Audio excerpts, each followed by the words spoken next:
다 같이 자리에서 일어나셔서 하나님 앞에 예배로 나가겠습니다.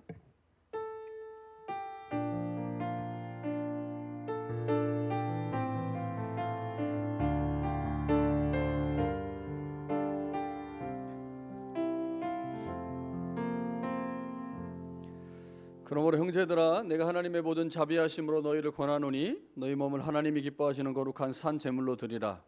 이는 너희가 드릴 영적 예배니라. 너희는 이 세대를 본받지 말고 오직 마음을 새롭게 함으로 변화를 받아 하나님의 선하시고 기뻐하시고 온전하신 뜻이 무엇인지 분별하도록 하라.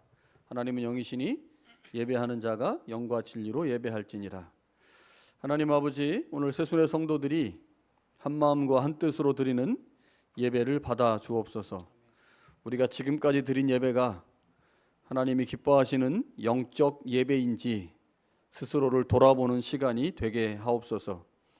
하나님은 영이시기에 영과 진리로 예배해야 하는데 우리는 지금까지 어떤 예배를 드렸습니까? 오늘 예배의 현장에 주님께서 주시는 말씀으로 우리 예배를 점검할 수 있는 은혜가 있게 하옵소서. 오늘 우리가 드리는 예배가 애굽의 예배가 아닌 길갈의 예배가 되게 하시고 진심을 다해 드리는 영적 예배가 되게 하옵소서. 오늘 우리가 드리는 찬양과 기도와 예물을 받으시고 강단을 통해 선포되는 말씀으로 우리를 향한 하나님의 뜻과 마음을 보여 주옵소서. 예수님의 이름으로 기원하옵나이다. 아멘.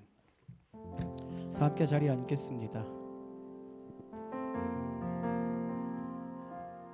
우리의 찬양의 이유가 되시고 우리의 찬양을 받게 합당하신 그 주님만을 우리가 집중하며 예배하길 소망하십시다. 이 시간 우리가 고백할 때 예수님 사랑합니다, 나의 주님이 되십니다, 주님만을 원합니다, 주님을 찬양합니다. 이러한 고백으로 우리 함께 예배의 자리에 나가십시다. 함께 고백합시다.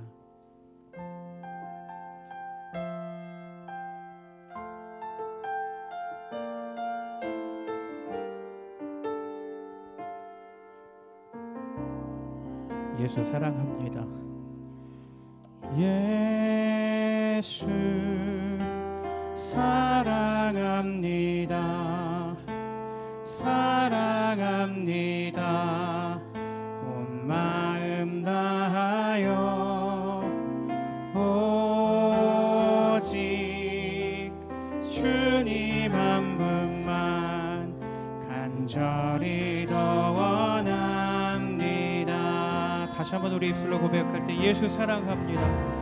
예수 사랑합니다. 사랑합니다. 온 마음 다하여 오직 주님 한 분만 간절히 더워. 다시 한번 우리 고백할 때 예수 사랑합니다. 예수 사랑합니다. 사랑합니다. 온 마음 다하여 오직 주님 한 분만 간절히 더 원합니다. 넘쳐나네 넘쳐나네 넘쳐나네 주를 향한 내 속에 갈망이 주님께로 날 이끌어 주소서. 주님을 더 원합니다. 우리 다시 한번 고백합시다. 예수 사랑합니다. 예수 사랑합니다. 사랑합니다. 온 마음 다하여 오직 주님 한 분만 간절히 더 원합니다. 다시 한번 우리의 마음을 담아 예수 사랑합니다. 예수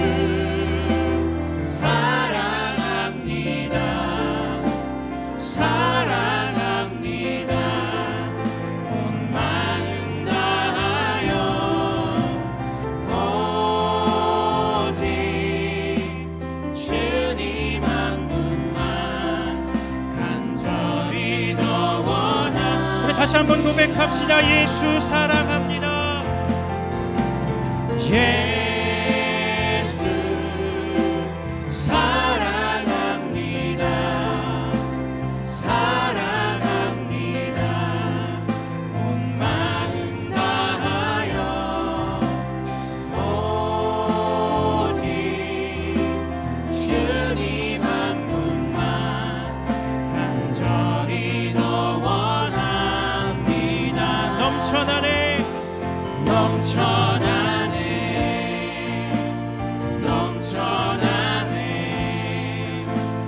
주를 향한 내 속에 갈망이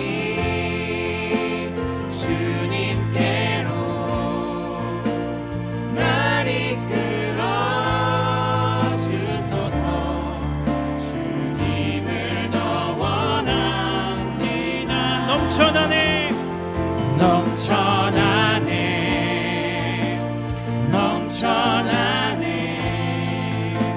주를 향한 내 속에 갈망이 주님께로 날 이끌어 주소서. 주님을 더 원합니다.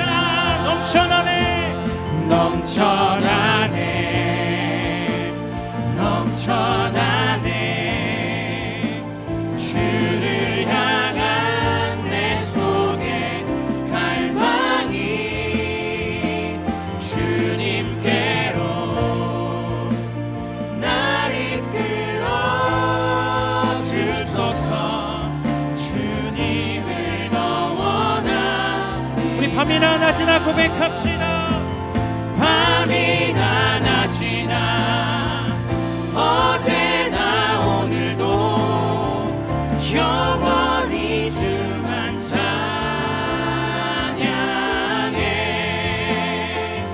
괴롭고 슬플 때 낭망하여 넘어져도 언제나 주만 찬양하겠네. 밤이나 낮이나 어제나 오늘도 영원히 주만 찬양해.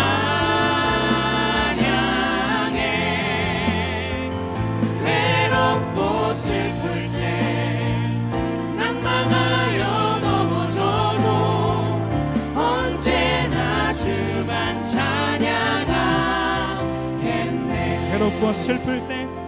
괴롭고 슬플 때 낭망하여 넘어져도 언제나 주만 찬양하겠네.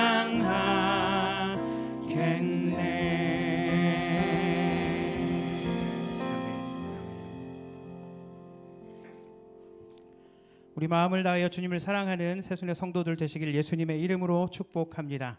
우리 옆에 계신 분들과 함께 인사합시다. 주님의 사랑으로 사랑합니다. 축복합니다. 환영합니다. 우리 함께 인사하십시다. 사랑합니다. 축복합니다. 환영합니다. 할렐루야. 우리는 하나님의 사랑을 확인하는, 그리고 우리에게 베풀어 주신 그 예수 그리스도의 은혜를 기억하며 보내는 이 사순절의 기간을 보내고 있습니다. 주님이 우리에게 베푸신 그 은혜는 무한한 사랑입니다. 믿으십니까? 우리 주님 앞에 우리의 마음을 담아 주님을 사랑합니다라는 고백으로 이 시간 함께 예배 자리에 나가십시다. 할렐루야. 이렇게 박수 치시면서 우리 믿음의 고백을 하나님 앞에 올려드리십시다. 주님을 사랑합니다. 주님만이 나의 삶의 전부이십니다. 믿으십니까? 우리 그러한 고백으로 이 시간 예배에 나가십시다.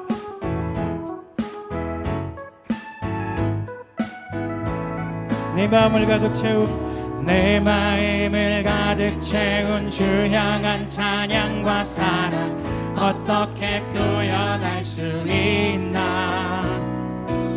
수많은 찬양들로 그만 표현할 길 없어 다시 고백합니다. 다시 한번 내 마음을 가득 채운 주 향한 찬양과 사랑 어떻게 표현할 수 있나. 수많은 찬양들로 수많은 찬양들로 그만 표현할 길 없어 다시 고백합니다. 우리 믿음으로 선포하며 주 사랑해요. 주 사랑해요. 온 맘 다하여 말로 다 할 수 없어. 오 주 사랑해요. 찬양 받아 주소서. 우리 고백합시다. 수많은 멜로디와 찬양들을 드렸지만 다시 고백하기 원하네. 주님은 나의 사랑 삶의 중심 되시오니 주를 찬양합니다. 주 사랑해요. 주 사랑해요. 온 맘 다하여 말로 다 할 수 없어. 오 주 사랑해요. 찬양 받아 주. 다시 한번 우리 고백합시다. 주 사랑해요. 주 사랑해요. 온 맘 다하여 말로 다 할 수 없어. 오 주 사랑해요. 찬양 받아 주소서. 아멘.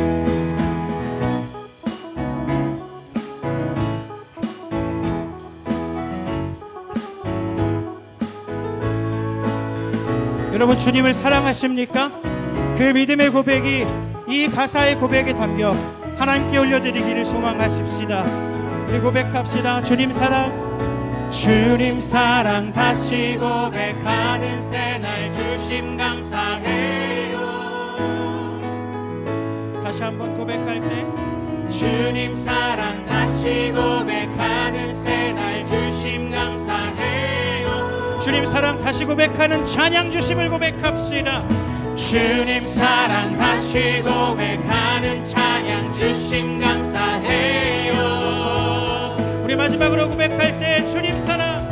주님 사랑 다시 고백하는 찬양 주심 감사해요.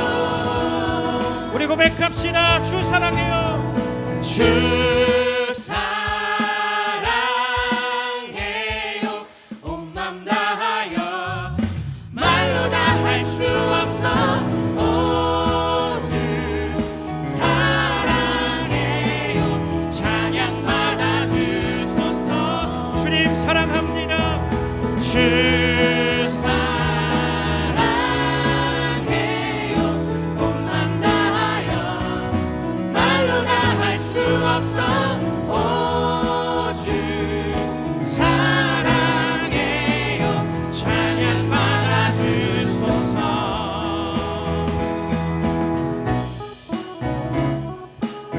여러분 주님을 사랑하십니까? 주님을 사랑하십니까? 그 사랑의 고백이 담겨진 이 찬양의 고백을 통해 하나님 우리의 고백을 받으시고 이 자리 가운데 은혜를 베푸실 줄 믿습니다. 할렐루야. 우리의 찬양받기 합당하신 주님 앞에 우리 박수와 영광 올려드리십시다. 주님은 찬양받기 합당하십니다. 할렐루야. 우리의 찬양의 이유가 되신 주님, 이 영광을 받아 주시옵소서. 할렐루야.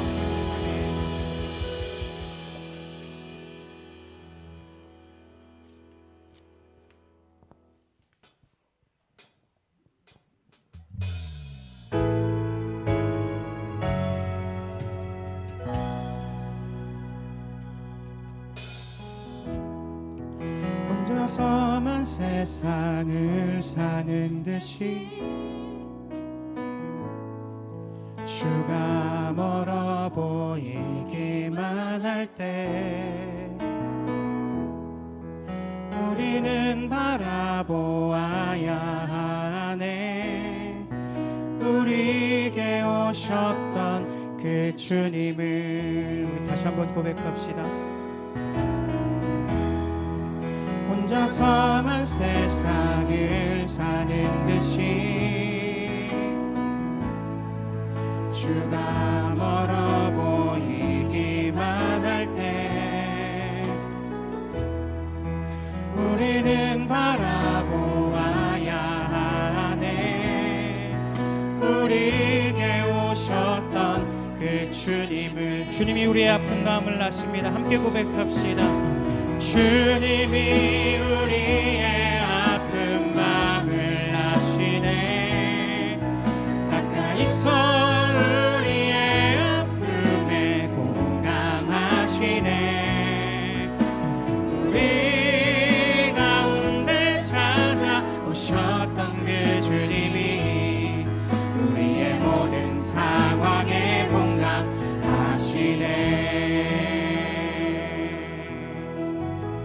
다시 한번 고백합시다. 혼자서만 세상을 사는 듯이 주가 멀어 보이기만 할 때 우리는 바라보아야 하네. 우리에게 오셨던 그 주님을. 주님이 우리의 아픈 마음을 아십니다. 함께 선포하며 고백합시다. 주님이 우리의 아픈 마음을 아시네. 가까이서 우리의 아픔에 공감하시네. 우리 가운데 찾아오셨던 그 주님이 우리의 모든 상황에 공감하시네. 주님이 우리의 아픈 마음을 아십니다. 주님이 우리의 아픈 마음을 아시네. 가까이서 우리의 아픔에 공감하시네. 우리 가운데 찾아오셨던 그 주님이 우리의 모든 상황에 공감하시네. 주님이 우리의 아픈 마음을 아시네. 가까이서 우리의 아픔에 공감하시네. 우리 가운데 찾아오셨던 그 주님이 우리의 모든 상황에 공감하시네.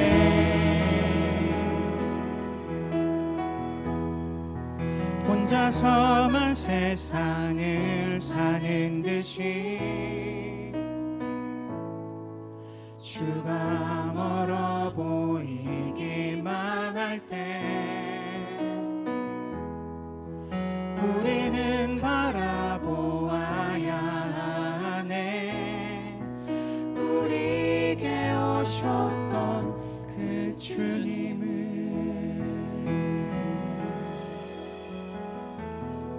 사랑하는 성도 여러분, 주님이 우리의 마음을 아십니다. 우리를 공감하시고 오늘 이 자리 가운데 초청하셨고 이 자리를 통하여 하나님의 은혜를 부으시기 원하십니다. 이 시간 우리의 마음의 중심을 주님께 드리며 주님, 나의 예배를 받아주시고 나의 마음을 주님의 영으로 충만하게 채워 주시옵소서. 예배를 위해서 함께 기도하십시다. 말씀을 전하실 목사님을 위해서도 이 시간 함께 잠시 기도하며 나가십시다. 기도하겠습니다. 사랑과 은혜가 풍성하신 하나님 감사합니다. 오늘도 우리와 함께 하시고 우리 예배를 함께 하여 주신 주님 감사합니다. 주님이 우리를 공감하시고 우리를 세우시며 우리를 하나님의 뜻대로 온전케 하시는 주님이심을 믿고 따라갑니다. 주님을 원합니다. 주님으로 채워지기를 원합니다. 주님과 함께 동행하는 삶을 살아가기를 원합니다. 주님을 사랑한다는 이 고백을 받아주시고 오늘 이 자리 가운데 임재하여 주셔서 우리를 다스려 주시옵소서. 주님의 영으로 충만하게 채워주시옵소서. 주님만이 우리의 주인 되심을 고백합니다. 주여 역사하여 주시옵소서. 주님을 사랑합니다. 또 영광을 받게 원하신 주님 찬양을 받아 주시옵소서. 우리와 함께하여 주옵소서. 존귀와 영광을 받으시기에 합당하신 주님, 주님께서 이 땅에 오셔서 저희를 위하여 십자가에서 죽으심으로 저희가 죄와 사망의 법에서 해방되었음을 믿습니다. 오늘도 저희를 예수 안에 있는 생명의 법이 이 복된 전으로 이끄셨기에 저희가 이 은혜의 자리에 있게 됨을 또한 믿습니다. 저희를 살리신 은혜와 사랑을 감사드립니다. 주님, 사순절 기간이 계속되고 있습니다. 이 기간에 저희를 사망의 법에서 해방시켜 주시려고 기꺼이 희생의 자리로 나아가신 주님을 깊이 생각할 수 있게 하여 주시옵소서. 주님의 고난 받으심을 묵상하며 그 고통을 가슴 깊이 새길 수 있게 하시고 나는 죄인입니다 라고 통회하는 저희가 되게 하여 주시옵소서. 저희가 자랑할 것은 생명의 법 아래 살게 하신 주님의 피 묻은 십자가밖에 없음을 깨닫습니다. 사도 바울처럼 주님의 십자가를 담다히 자랑할 수 있는 저희가 되게 하시고 사망의 법 아래 놓여 있는 영혼을 주님 앞으로 인도할 수 있는 영적 부담을 갖게 하여 주시옵소서. 주님, 주님의 몸된 교회가 오직 생명의 법을 완성하신 십자가만을 붙들기를 원합니다. 십자가 외에 다른 것으로 대체하려는 어리석음이 없게 하시고 오직 십자가만을 앞세우는 교회가 되게 하여 주시옵소서. 병든 심령을 치료하고 연약한 심령을 강하게 하며 삶의 의미를 찾는 데에도 생명의 법을 완성하신 주님의 십자가밖에 없음을 고백합니다. 그 십자가 아래에서 휴식과 평안을 얻고 새 소망이 넘치는 삶이 되도록 이끌어 주시옵소서.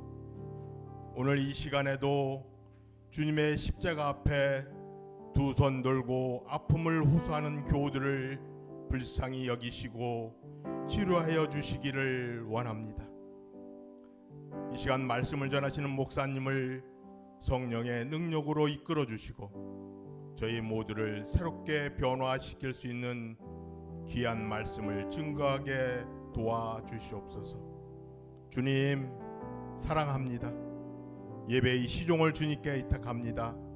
악한 세력들이 조금도 틈타지 못하게 하실 것을 믿사옵고 저희를 죄악 가운데서 구원하신 예수 그리스도의 이름으로 간절히 기도하옵나이다. 아멘.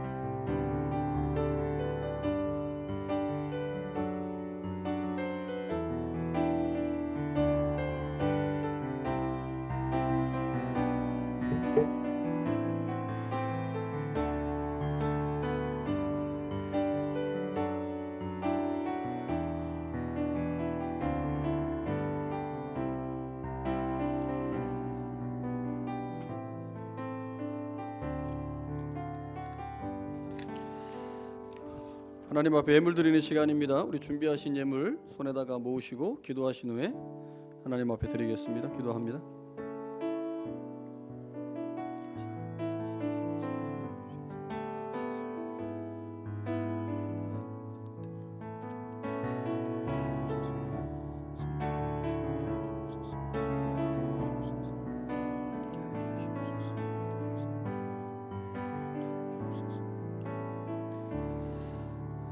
하나님 아버지, 이 시간 하나님 앞에 예배하면서 귀한 예물을 준비했습니다.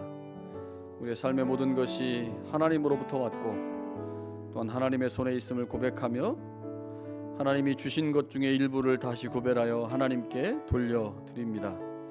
이 예물을 받으시고 드린 모든 손길을 주님 기억하사 하늘의 신령한 은혜와 땅의 기름짐의 복을 더하여 주옵소서. 주정헌금, 감사헌금, 11조 헌금, 선교헌금, 건축헌금, 특별헌금으로 드리는 손길을 기억하옵소서. 드리는 모양은 다르지만 주님을 향한 우리의 마음이 하나임을 고백합니다. 말씀과 성령으로 우리를 더욱 하나 되게 하셔서 주님이 새순교회를 통해 하시려는 하나님의 일들이 왕성하게 진행되게 하옵소서. 예수님의 이름으로 기도합니다.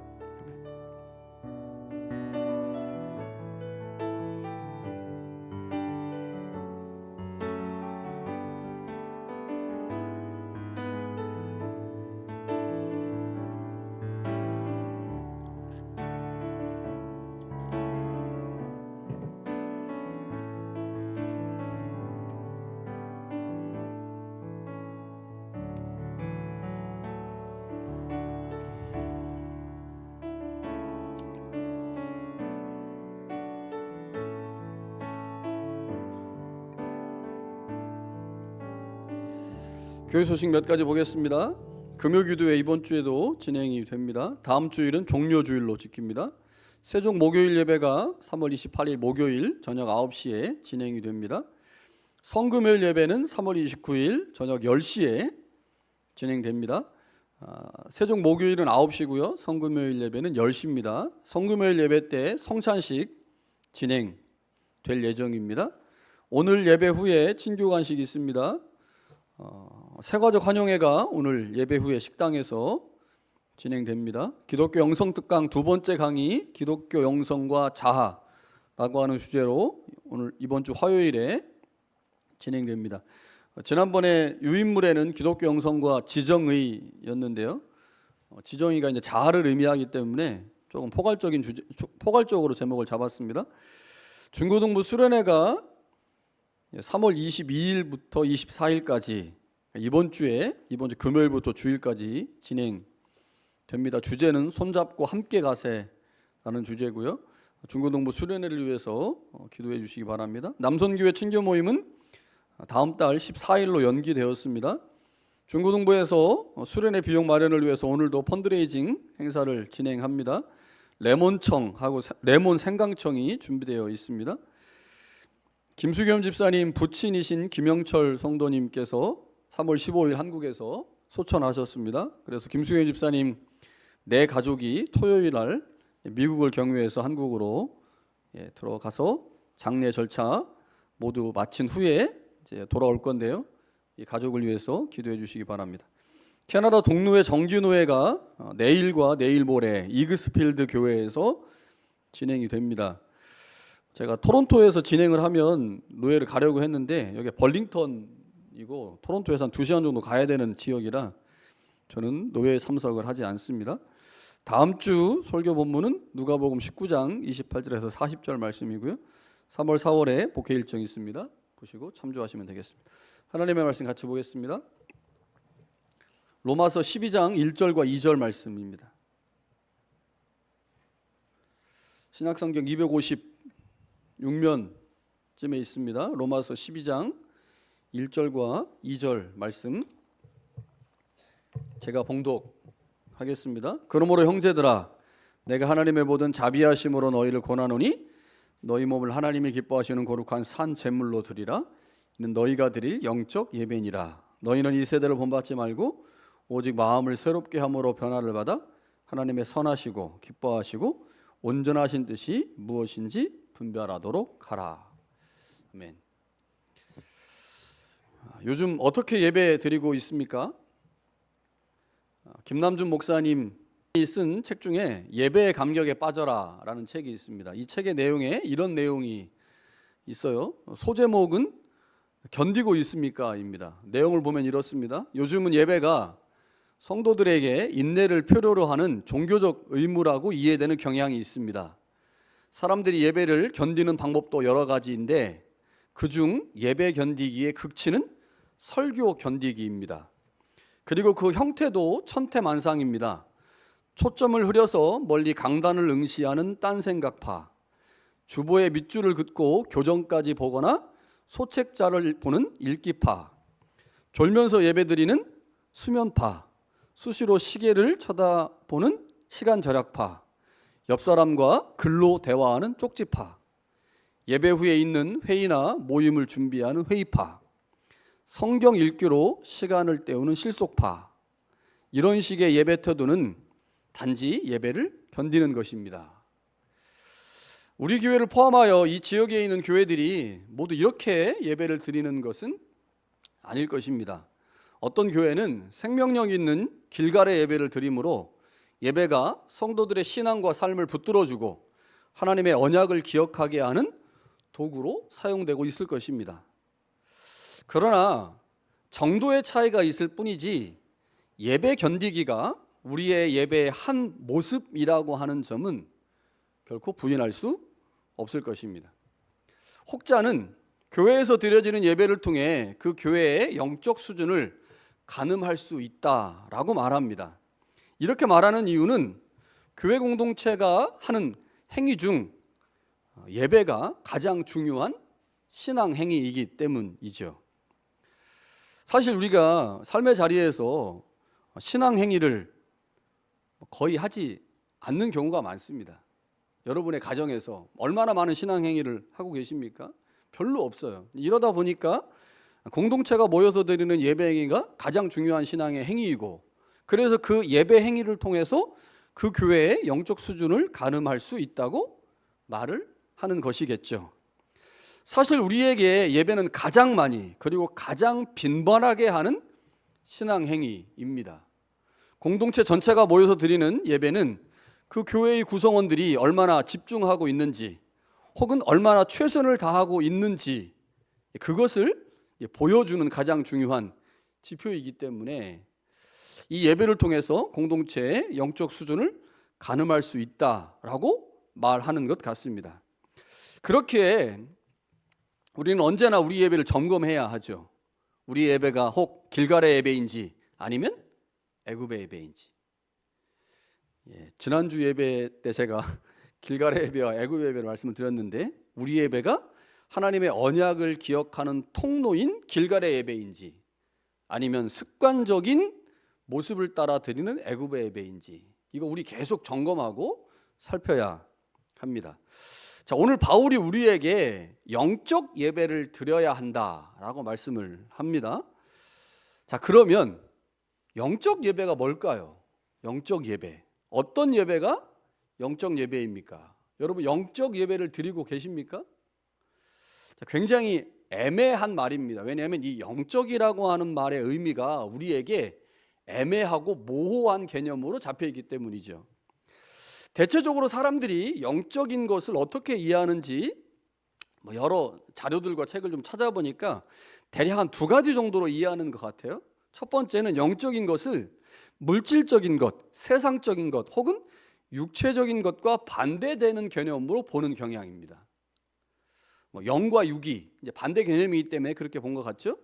종교개혁 이전부터 로마 가톨릭 교회는 이 개념을 받아들여서 오래전부터 영적인 것을 물질적인 것과 반대되는 혹은 세속적이고 세상적이고 육체적인 것과 반대되는 개념으로 보아왔습니다.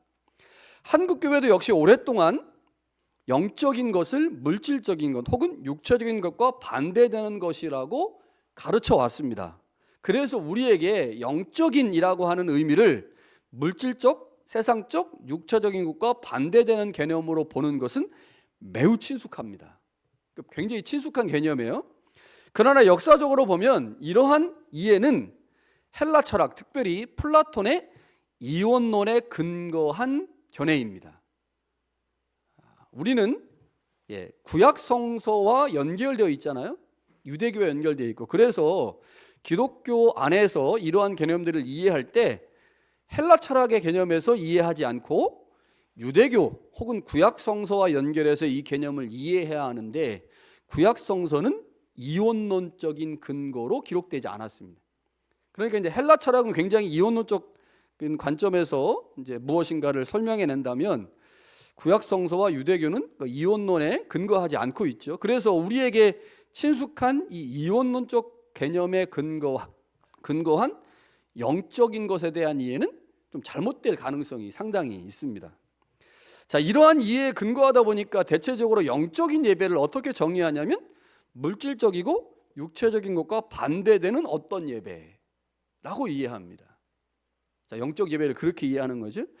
자, 여기에다가 또 다른 하나의 개념이 더해졌습니다. 그것은 영적인이라고 하는 의미를 신령한이라고 하는 의미로 이해하는 겁니다. 신령한 예배.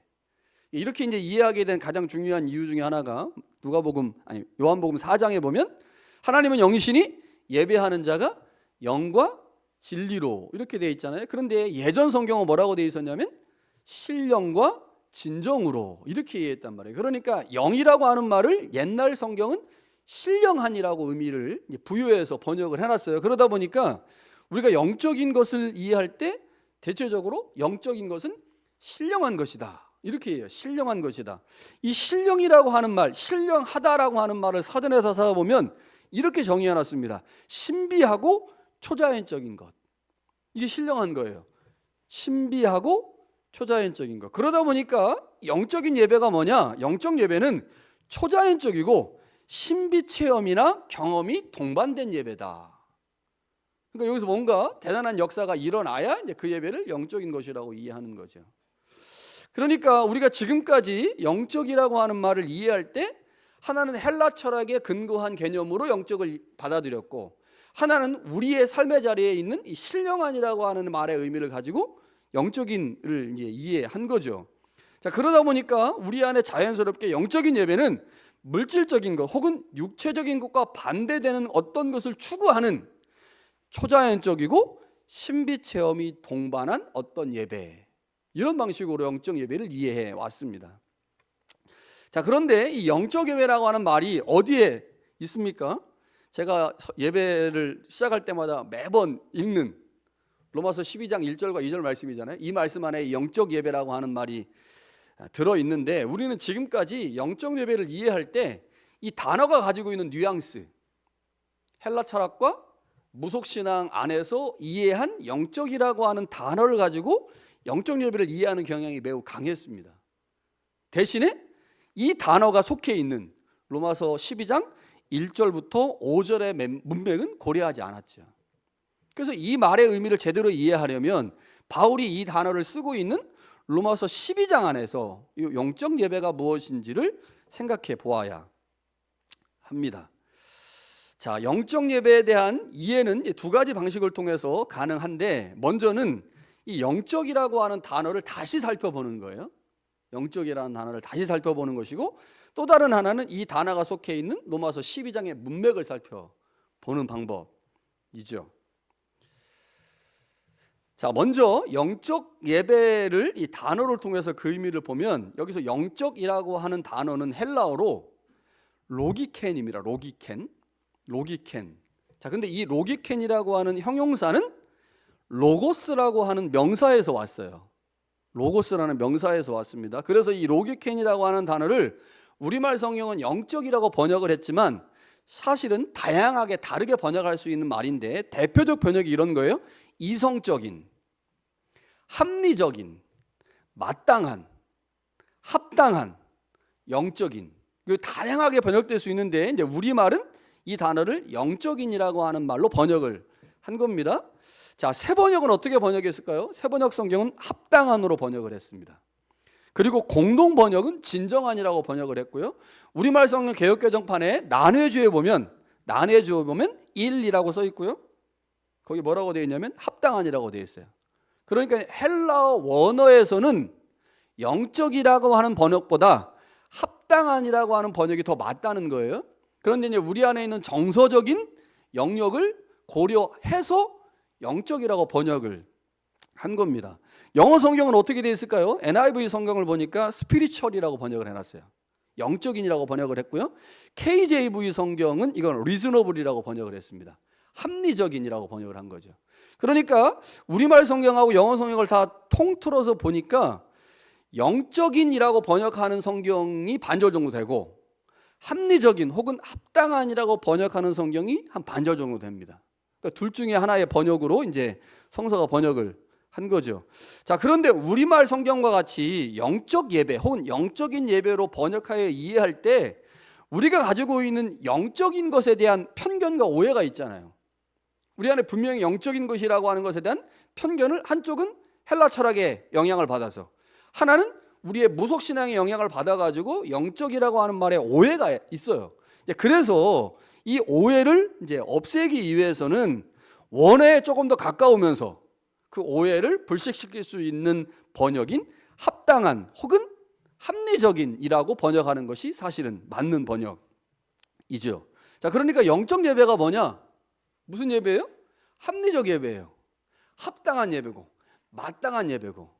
자, 우리가 그리스도인으로서 이 땅에서 해야 될 마땅한 일이 있지 않습니까? 마땅한 일.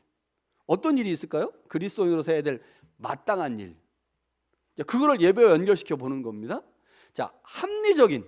야, 우리가 그리스도인으로 이 땅을 살아간다고 하는 거, 야, 이거 합리적인 거 아니야? 이거 마땅한 거 아니야? 이거 반드시 해야 되는 거 아니야? 그러니까 이런 의미를 가지고 요 영적인 예배를 이해한다고 하면 그 영적 예배가 오늘 우리에게 좀 다르게 다가올 수가 있는 거죠. 그러나 이것만으로 이 영적이라고 하는 말의 의미가 스피리추얼이다 혹은 리즈너블이다라고 하는 말을 가지고 영적 예배의 의미를 다 파악할 수 있느냐? 그렇지 않습니다. 그러니까 뭔가 지금 우리가 이해하고 있었던 영적 예배가 우리가 원래 알고 있었던 영적 예배와 좀 다르다라고 하는 뉘앙스는 받을 수 있지만 이 단어만 가지고 이 말의 의미를 제대로 이해할 수 있는 건 아니죠. 그래서 영적 예배 혹은 합당한 예배가 구체적으로 무엇인지 이 본문 안에서 그 의미를 찾아봐야 하는데, 바울은 이 합당한 예배를 이렇게 말합니다. 합당한 예배는 너희 몸을 하나님이 기뻐하시는 거룩한 산 제물로 드리는 것이다. 자, 너희 몸을 산 제물로 드리는 것, 그것이 합당한 예배다, 영적 예배다, 합리적 예배다, 이렇게 말합니다. 자, 이해가 되십니까? 합당하고 영적이고 합리적인 예배가 우리 몸을 거룩한 산 제물로 드리는 거예요. 잘 이해가 안 되죠? 뭐 이해가 안 되는 게 당연한 겁니다. 그래서 제가 이제 설교를 하잖아요. 이해가 안 되니까. 자, 여기서 우리가 이 말의 의미를 이제 본문에서 찾을 수는 없어요. 왜냐하면 바울이 본문에서 설명을 안 하거든요. 그럼 바울이 본문에서 이걸 왜 설명 안 할까요? 만약에 바울이 이 본문을 지금 로마 교회가 읽고 있다면 로마 교회는 이 본문을 읽으면서 그 의미를 이해했어야 될 것입니다. 그렇겠죠? 이해되지 않는 말을 쓰는 거는 사실은 좀 말이 안 되잖아요.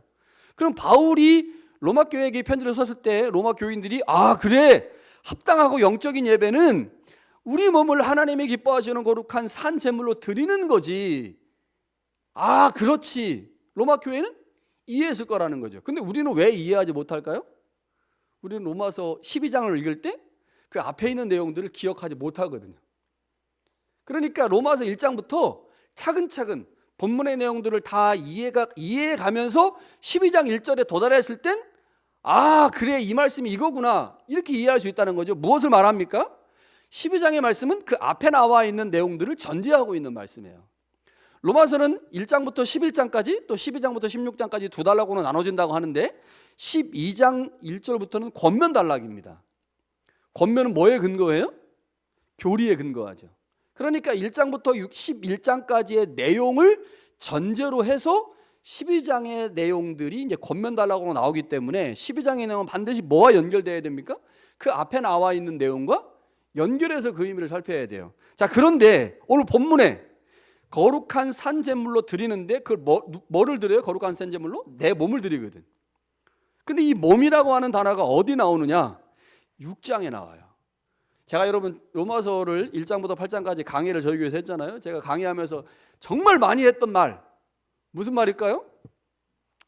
로마서에서 제일 중요한 장은 6장이다.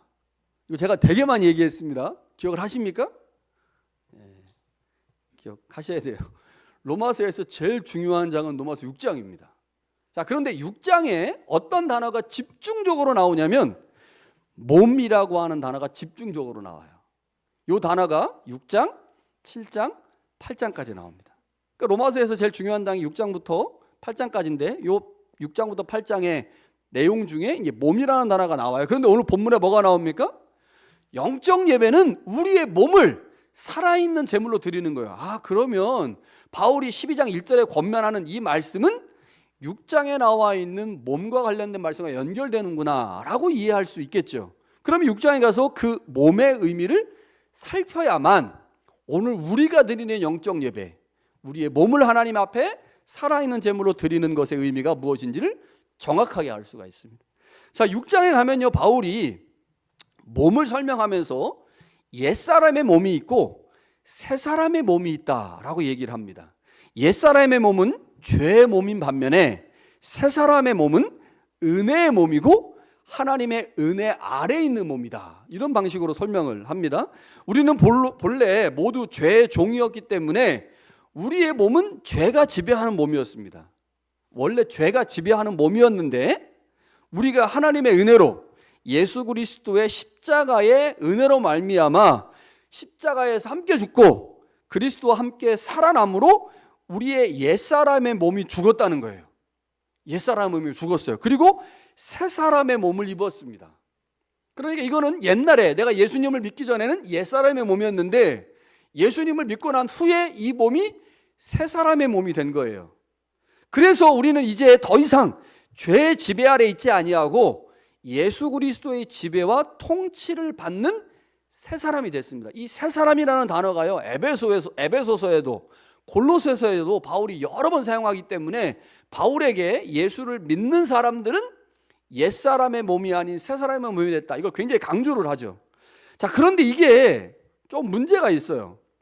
자, 이게 옛사람의 몸이었다가 예수님을 믿음으로 새 사람의 몸이 됐죠. 그래서 이 몸은 누구의 지배를 받아요? 이제 죄의 지배가 아닌 그리스도의 지배를 받습니다.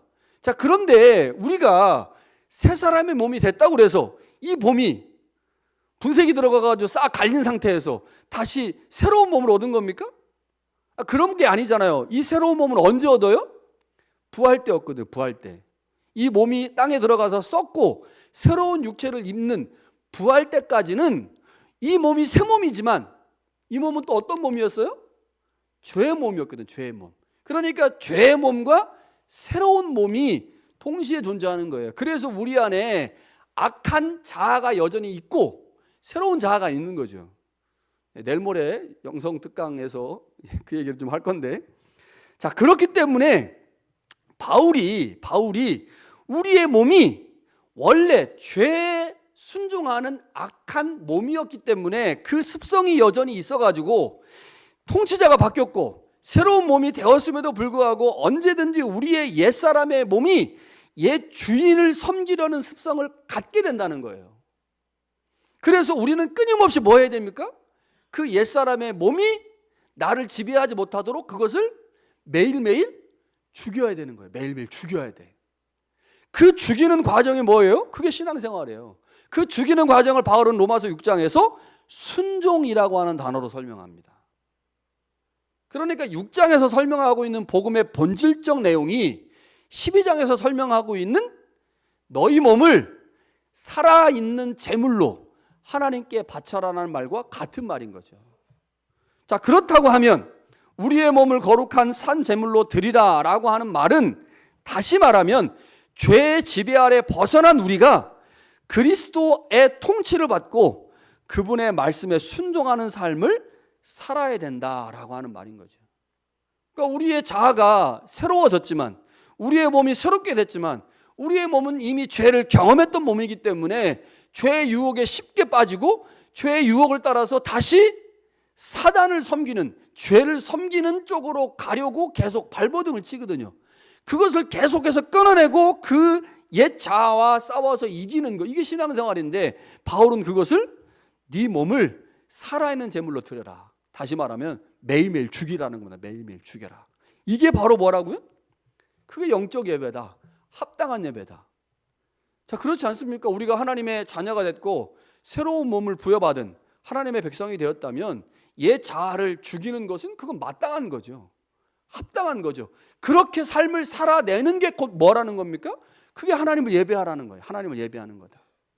자, 그러니까 지금 바울은 예배를 어디에 초점을 두고 얘기하고 있냐면 삶과 연결시켜서 알아보고 있어요. 삶과 연결시켜서.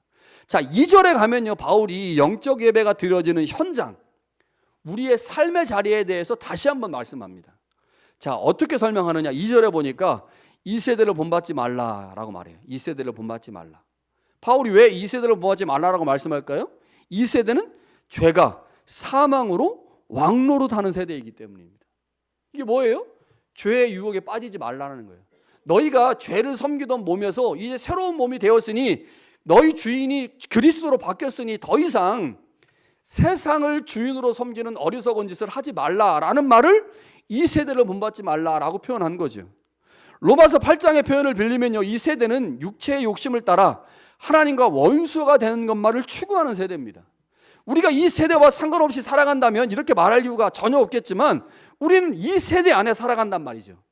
그렇게 이 세대의 영향을 받을 수밖에 없습니다. 그럼에도 불구하고 우리는 이 세대를 본받지 않아야 되는 거죠. 이 세대는 악한 세대이고 이 세대는 하나님과 원수가 되는 일만은 하는 세대이니, 그렇다고 우리가 이 세대를 떠나 살 수 있습니까? 아니요, 그럴 수는 없어요. 이 세대 안에 살고 있거든. 그래서 이 세대 안에서 악한 것들은 거부하지만 이 세대를 향한 하나님의 뜻이 무엇인지를 찾아야 돼요. 굉장히 어려운 거예요, 신앙생활이라는 게. 그냥 아예 산속으로 들어가서 신앙생활 한다면 쉽겠지만 산속에 들어갈 수 없어요. 이 땅을 살아야 돼. 그런데 이 땅에서 여전히 하나님이 원하시는 것이 무엇인지를 찾으며 그것을 추구하지만 이 세대는 본받지 않고 이 세대는 거부해야 되는, 이게 우리의 신앙생활인 거죠. 요한복음 3장 16절에 주님이 이렇게 말씀하십니다. 하나님이 세상을 이처럼 사랑하사 독생자를 주셨으니. 이 세대는 분명 악한 세대입니다. 하나님을 모르는 자들이 죄의 종으로 살고 있는 세대가 바로 이 세대죠. 그러나 하나님은 이 세상에 사는 사람들을 여전히 사랑하십니다. 그래서 그들을 위해 아들을 육신의 몸으로 이 땅에 보내셨죠. 그렇기에 우리는 이 땅을 향한 하나님의 마음과 뜻이 무엇인지, 이 세상을 향한 하나님의 계획과 무엇인지를 끊임없이 살피고 찾아내야 되죠. 신앙생활이 뭐냐? 이 세대를 본받지 않으면서 이 세상 안에서 하나님의 구원과 하나님의 뜻을 찾고 그것을 드러내는 거예요. 그러니까 이 일을 동시에 해야 됩니다. 그러니까 바울이 말하고 있는 영적인 예배, 바울이 말하고 있는 합리적이고 합당한 예배가 뭐냐?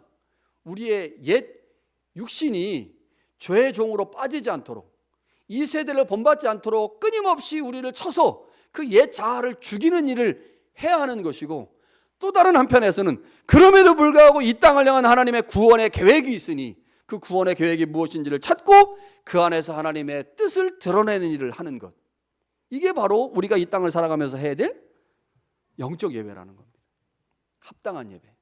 자, 그러면 바울이 왜 영적 예배를 삶의 자리와 연결하고 있을까요? 여러분, 우리가 예배라고 할 때 그 예배는 뭐를 의미합니까? 보통 공동체가 함께 모여서 드리는 것을 의미하죠. 이렇게 지금 모여 있는 것, 이게 우리한테 예배예요. 자, 우리는 지금까지 이 공동체가 모여서 드리는 예배가 중요하다고 배웠습니다. 실제로 중요하죠. 그런데 바울은 오늘 로마 교회에게 공동체 예배보다 삶의 예배를 강조하고 있다는 거죠. 왜 바울이 이걸 강조하고 있을까요?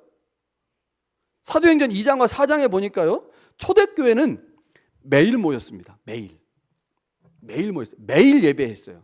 그 당시의 상황에서 본다면요, 로마 교회 성도들은 어쩌면 지금 한국 교회 교인들이 모이는 것보다 훨씬 더 자주 모였을 것입니다. 한국 교회도 엄청 자주 모이잖아요. 월요일부터 토요일까지 새벽기도 모이고, 토요일날 안 모이는 데는 주일날 모이고, 제가 예전에 있었던 교회는 월요일부터 금요일까지 새벽기도에, 토요일은 금요기도회가 있으니까 쉬고, 주일날 새벽기도 모이고, 주일날 1, 2, 3부 예배 드리고, 오후 예배 드리고, 또 저녁 예배 드리고, 와, 일주일에 예배가 몇 번 있는지, 그렇게 엄청나게 많이 모이는 교회가 한국 교회지 않습니까? 그런데 그 교회보다 훨씬 더 자주 모였을 거예요. 모일 때마다 성찬식을 했습니다. 모일 때마다 교제했고 찬양했고 말씀을 들었죠. 그러니까 로마 교회도 매일매일 예배 드렸을 거예요. 매일매일. 그러니까 지금 바울이 로마 교회에게 지금 권면하고 있는 삶의 예배는 전적으로 공동체가 모여서 드리는 예배를 전제하고 있는 겁니다. 공동체가 모이는 예배를 드리지 않는데 거기다가 삶의 예배가 중요하다고 말할 수 있겠습니까? 아니, 그럴 수는 없는 거죠. 이미 공동체가 모여서 모이는 예배가 너무 중요하고 그 예배에 집중하고 있으니 너희가 그 예배뿐만 아니라 삶의 자리에서 합당한 그리스도인들의 삶을 살아가는 건 역시 하나님이 원하시는 예배이니 그것도 좀 신경을 써야 된다라고 하는 것이 바울이 지금 말하고 있는 1절의 영적 예배의 의미인 거죠. 오늘 우리가 삶의 예배를 강조하는 것도 같은 원리입니다. 공동체가 드리는 예배가 하나님의 언약을 기억할 때 그 언약이 우리의 삶의 자리에서도 역시 하나님의 언약을 기억하게 하는 삶의 예배를 가능하게 만들죠.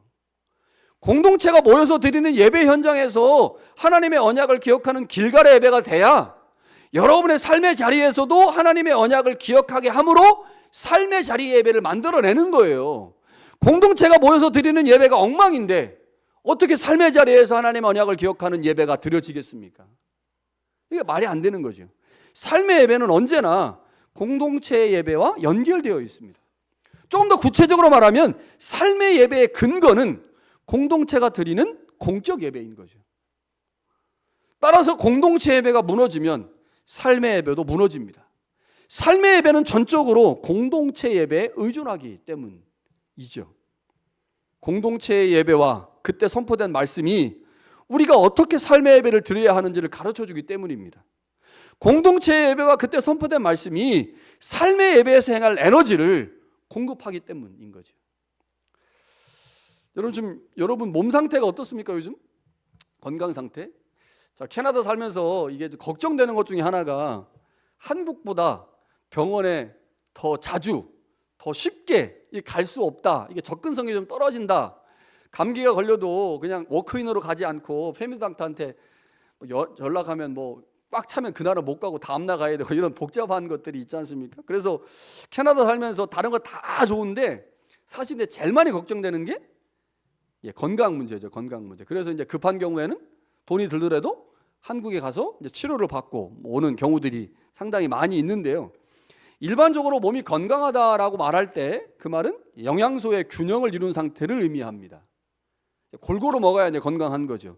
가장 기본적인 것이 3대 영양소죠. 뭡니까? 탄수화물, 단백질, 지방. 이것은 몸에 에너지를 만드는 것이기 때문에 너무너무 중요해요. 그리고 우리의 몸은 세포로 구성되어 있지 않습니까? 이 세포의 조직 그리고 성장에 절대적인 역할을 하는 게 탄수화물, 단백질, 지방입니다. 자, 그러나 몸은 에너지를 만드는 필수적 영양소 외에도 다른 영양소가 필요해요. 대표적인 게 뭘까요? 비타민입니다. 비타민 A, B, C, D, E. 특히 이제 비타민 B 같은 경우는 비타민 B1, 2 해가지고 막 12까지 막 엄청나게 많이 있지 않습니까? 옛날에는 몰랐는데 막 연구를 하다 보니까 비타민의 종류가 너무너무 많다는 걸 알게 됐고, 이거 안 먹으면 병 걸린다라는 걸 알아가지고 영양제로 가장 많이 나와 있는 게 비타민 종류 거예요. 비타민 A부터 D까지 엄청나게 많습니다. 또 하나 뭐가 있을까요? 무기질입니다. 무기질, 미네랄, 마그네슘, 철, 인, 칼륨 해가지고 엄청나게 많죠. 이거 굉장히 중요합니다. 인간의 생존을 위해서 반드시 필요한 건 3대 영양소예요. 안 먹으면 이제 꼴꼴 살 빠지고 가다 죽을 수도 있으니까 3대 영양소가 무엇보다 중요하지만 더 나은 삶, 더 건강한 삶을 위해서 뭐 먹어야 돼요? 비타민이나 무기질을 먹어야 됩니다. 뭐가 더 중요할까요? 뭐가 중요해요? 3대 영양소가 중요할까요? 아니면 비타민이나 무기질 같은 게 더 중요할까요? 뭐라고 생각하십니까? 시대마다 다릅니다. 먹을 것이 부족한 과거에는 생존을 위한 3대 영양소가 절대적으로 중요했어요. 안 먹으면 죽으니까. 근데 지금은 어떻습니까? 3대 영양소, 단백질, 그다음에 탄수화물, 지방을 의도적으로 먹는 사람 있나요? 나는 단백질이 부족해. 그런 운동하는 사람은 그렇겠지만, 여러분 이거 우리가 의도적으로 먹지 않아도 우리가 먹는 고기 이런 거에 다 이제 포함되어 있죠. 먹을 것이 부족한 시대에는 생존을 위한 3대 영양소가 필요했지만 지금은 그렇지 않다는 겁니다. 먹을 것이 풍족하기 때문에 비타민이나 무기질과 같은 영양소가 더 중요한 시대가 현재 시대예요. 그런 시대를 지금 우리 살고 있습니다. 여러분 그렇다고 3대 영양소가 중요하지 않다는 말입니까? 자, 권면을 하는 거예요. 집사님 비타민 챙겨 먹어야 돼. 비타민, 그 무기질, 마그네슘 너무 좋더라고. 그거 먹어. 그거 먹어야 돼. 이 말이 무기질이 필요하니까, 비타민이 필요하니까 3대 영양소는 안 먹고 이것만 먹어도 된다는 말이에요? 그렇지 않죠. 비타민이나 무기질을 잘 챙겨 먹어야 된다는 말은 기본적으로 3대 영양소에 문제가 없다는 걸 전제하는 말입니다. 이거는 문제가 없으니 문제가 생길 수 있는 더 건강하고 더 안전한 삶을 위해서 이거 먹으라라고 얘기하는 거죠. 여러분 신앙생활도 마찬가지입니다. 신앙생활에는 3대 영양소 같은 것들이 있어요. 3대 영양소 같은 것들이 있어요. 그리고 비타민이나 미네랄과 같은 영양소에 해당되는 것도 있죠. 이런 말씀의 섭취 측면에서 한번 보겠습니다. 신앙생활에서 무엇보다 중요한 것은 주님의 말씀을 먹는 겁니다. 너무너무 중요하죠. 주님의 말씀 먹는 거야. 그것이 우리의 신앙생활의 영양분이기 때문에 우리는 매일매일 주님의 말씀을 먹어야 됩니다. 자, 그런데 우리가 주님으로부터 오는 말씀, 그 말씀의 영양분을 먹는 가장 중요한 통로가 뭘까요? 가장 중요한 통로. 그 통로는 공동체가 함께 모여드리는 예배입니다. 그 예배 시간에 선포되는 목사의 30분 혹은 35분의 설교가 여러분이 먹는 주식이에요. 주식. 3대 영양소입니다. 근데 이것만 먹어가지고 보다 건강한, 보다 나은 그리스도인의 삶을 살 수 있느냐? 그렇지 않다는 거죠. 그래서 뭐 강조하는 거예요? 비타민 먹으라고 하는 거예요. 비타민 먹어라, 미네랄 먹어라. 그럼 여러분 비타민과 미네랄이 뭐겠어요? 여러분의 집에서 여러분이 혼자 말씀을 읽는 겁니다. 말씀을 묵상하는 거고 큐티하는 거고. 이게 뭐예요? 그게 미네랄 먹는 거예요. 그게 비타민 먹는 겁니다. 그러면 교회에서 공동체가 함께 드리는 예배를 통해서 부여되는 3대 영양소와 여러분이 집에서 먹는 미네랄과 비타민을 통해서 정말로 건강한 그리스도인이 만들어지는 거죠. 여러분, 이게 우리가 지금 추구하고 있는 겁니다. 그래서 바울이 로마 교회에게 영적 예배는 여러분의 삶의 자리에서 드려지는 것입니다 라고 말하는 이유는 로마 교회가 함께 모여서 드리는 공동체 예배가 탄탄하고 문제가 없으니, 거기서 하나님의 말씀을 배웠으니 이제 삶의 자리에서 그 말씀을 실천하라고 말씀하는 거죠. 교회에서 섭취하는 말씀이 3대 영양소라면 가정에서 섭취하는 말씀은 비타민과 미네랄입니다. 두 개를 다 먹어야 건강한 거죠. 여러분, 우리 예배를 소중하게 생각합시다. 우리는 함께 모여 공동체로 예배합니다. 그 예배 현장에서 주님은 우리에게 생명의 말씀을 주십니다. 그 말씀을 생명으로 받을 때 우리는 그 말씀의 능력을 따라 삶의 자리를 하나님을 예배하는 영적 예배의 자리로 만들 수 있습니다. 그렇게 우리는 우리의 삶 전체로 하나님을 예배하는 자가 되는 거죠. 모여서, 공동체가 모여서 드릴 때도 하나님을 예배하는 자로, 또 여러분의 삶의 자리에서도 역시 하나님을 예배하는 자로 설 수 있게 되죠. 이것이 우리의 삶 전체로 하나님 앞에 드려야 될 영적 예배입니다. 이게 그리스도인이 이 땅을 살아가야 하는 마땅한 삶의 자세인 거죠. 여러분, 그 자세가 여러분 안에 잘 만들어질 수 있기를 간절히 축원합니다. 주신 말씀 기억하면서 같이 한번 찬양하겠습니다. 나는 예배자입니다.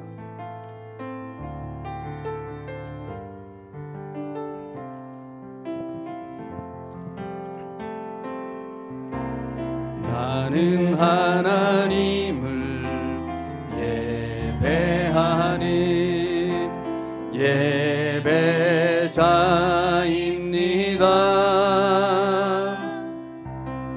내가 서 있는 곳 어디서나 하나님을 예배합니다. 내 영혼 거룩한 은혜를 향하여 내 마음 완전한 하나님 향하여 이곳에서 바로 이 시간 하나님을 예배합니다. 다시 한번 하겠습니다. 나는 하나님을 예배하는, 나는 하나님을 예배하는 예배자입니다.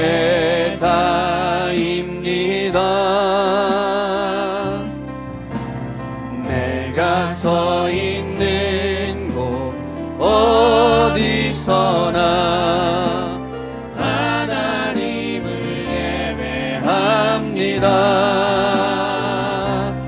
내 영혼 거룩한 은혜를 향하여 내 마음 완전한 하나님 향하여 이곳에서 바로 이 시간 하나님을 예배합니다. 내 영혼 거룩한 은혜를, 내 영혼 거룩한 은혜를 향하여 내 마음 완전한 하나님 향하여 이곳에서 바로 이 시간 하나님을 예배합니다. 하나님 아버지, 거룩한 은혜를 경험한 우리가 그 은혜에 보답하는 방법, 그것은 우리의 삶의 자리 전체에서 하나님을 예배하는 것입니다. 공동체가 모여 드리는 공적 예배에서 하나님을 예배하고, 그곳에서 받은 하나님의 말씀을 가지고 삶의 자리에서 그 말씀을 실천하며 우리의 몸을 죄의 몸이 아닌 그리스도의 몸으로 만들어가는 그것이 바로 우리가 드릴 합당한 예배이고 영적 예배임을 기억합니다. 하나님 우리를 구원하셨으니 하나님의 백성으로 하나님의 자녀로 우리를 삼으셨으니 이제 우리의 몸 전체를 하나님이 원하시는 방향으로 하나님이 원하시는 대로 쓸 수 있는 영적 예배자가 되게 하옵소서. 예수님의 이름으로 기도합니다. 아멘. 자, 우리 다 같이 자리에서 일어나셔서 비전선언 같이 하겠습니다. 우리 새순교회는 십자가를 제안하는 교회. 우리 새순교회는 아멘. 우리 옆에 있는 분들 축복하면서 같이 찬양하겠습니다.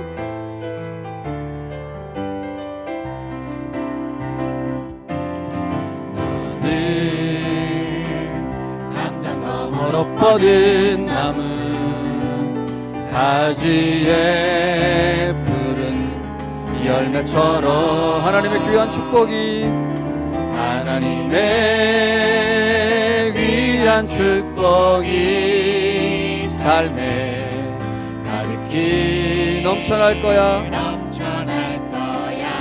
너는 어떤 시련이 와도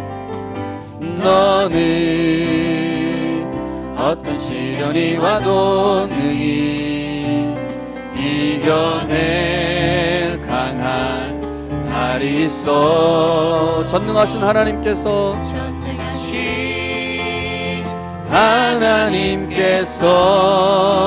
너와 언제나 함께 하시니 너는 하나님의 사랑, 아름다운 하나님의 사랑. 나는 널 위해 기도하며 내 길을 축복할 거야. 너는 하나님의 선물, 사랑스러운 하나님의 열매, 주의 품에 꽃 피운 나무가 되어서 너는 하나님의 사람, 너는 하나님의 사랑, 아름다운 하나님의 사랑. 나는 널 위해 기도하며 내 길을 축복할 거야. 너는 하나님의 선물, 사랑스러운 하나님의 열매, 주의 품에 꽃 피운 나무가 되어서. 사랑하는 새순교회 교회 여러분, 공동체가 함께 모여 드리는 예배를 소중하게 생각합시다.